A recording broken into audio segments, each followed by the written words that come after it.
दोस्तों, अगर आप मेरे चैनल पर आए हैं तो कृपया चैनल को सब्सक्राइब करने के साथ साथ बेल आइकन पर क्लिक करके ऑल पर क्लिक कर देना जी। हेलो दोस्तों, हमारे चैनल में आप सभी का स्वागत है। आज हम महाभारत से संबंधित इंद्रप्रस्थ की स्थापना के बारे में सुनेंगे। तो आइए दोस्तों सुनते हैं। द्रौपदी स्वयंवर के पहले विदुर को छोड़कर सभी पांडवों को मृत समझने लगे और इस कारण धृतराष्ट्र ने शकुनी के कहने पर दुर्योधन को युवराज बना दिया। द्रौपदी स्वयंवर के तत्पश्चात दुर्योधन आदि को पांडवों के जीवित होने का पता चला। पांडवों ने कौरवों से अपना राज्य मांगा, परंतु गृह युद्ध के संकट से बचने के लिए युधिष्ठिर ने कौरवों द्वारा दिए खंडहर स्वरूप खांडववन आधे राज्य के रूप में प्राप्त किया। पांडवों की पांचाल राजा द्रुपद की पुत्री द्रौपदी से विवाह उपरांत मित्रता के बाद वे काफी शक्तिशाली हो गए थे।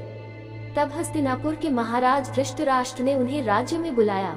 धृतराष्ट्र ने युधिष्ठिर को संबोधित करते हुए कहा, हे कुंती पुत्र, अपने भ्राताओं के संग जो मैं कहता हूँ सुनो।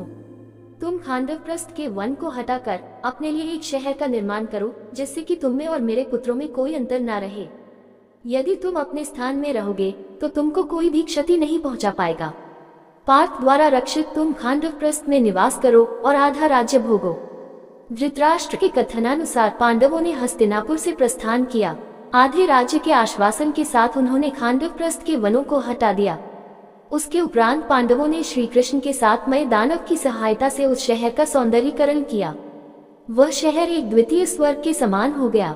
उसके बाद सभी महारथियों व राज्यों के प्रतिनिधियों की उपस्थिति में वहां श्री कृष्ण वेपान व्यास के सानिध्य में एक महान यज्ञ और गृह प्रवेश अनुष्ठान का आयोजन हुआ।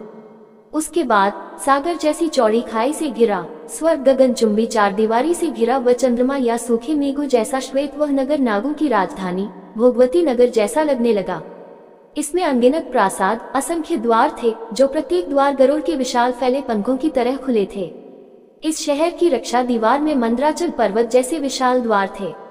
इस शस्त्रों से सुसज्जित सुरक्षित नगरी को दुश्मनों का एक बाण भी खरौंच तक नहीं सकता था। उसकी दीवारों पर तोपें और शतघ्नियां रखी थी, जैसे दुमुनी सांप होते हैं। बुर्जियों पर सशस्त्र सेना के सैनिक लगे थे। उन दीवारों पर वृहत लौह चक्र भी लगे थे। यहाँ की सड़कें चौड़ी और साफ थीं। उन पर दुर्घटना का कोई भय नहीं था। भव्य महलों, अट्टालिकाओं और प्रासादों से इस कारण ही इसे इंद्रप्रस्थ नाम दिया गया था। इस शहर के सर्वश्रेष्ठ भाग में पांडवों का महल स्थित था। इसमें कुबेर के समान खजाना और भंडार थे। इतने वैभव से परिपूर्ण इसको देखकर दामिनी के समान आंखें चौधिया जाती थी।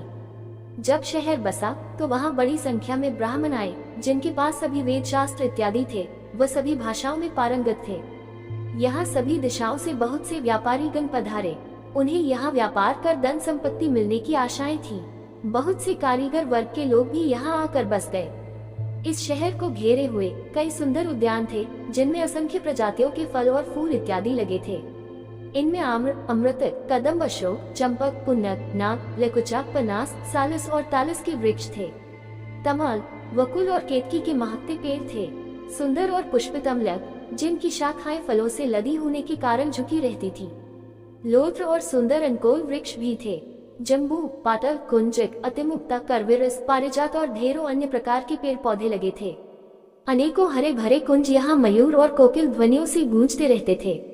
कई विलास गृह थे, जो कि शीशे जैसे चमकदार थे और लताओं से ढके थे।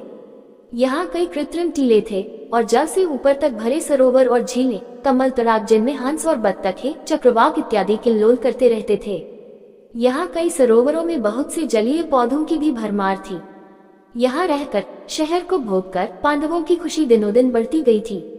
भीष्म पितामह और धृतराष्ट्र के अपने प्रति दर्शित नैतिक व्यवहार के परिणाम स्वरूप पांडवों ने खांडवप्रस्थ को इंद्रप्रस्थ में परिवर्तित कर दिया। पांडुकुमार अर्जुन ने श्री कृष्ण के साथ खांडववन को जला दिया और इंद्र के द्वारा की हुई वृष्टि का अपने बाणों की छत्राकार बांध से निवारण करते हुए अग्नि को तृप्त किया। वहां अर्जुन और कृष्ण जी ने समस्त देवताओं को युद्ध में परास्त कर दिया। इसके फलस्वरूप अर्जुन ने अग्निदेव से दिव्य गांडीव धनुष और उत्तम रथ प्राप्त किया और कृष्ण जी ने सुदर्शन चक्र प्राप्त किया था।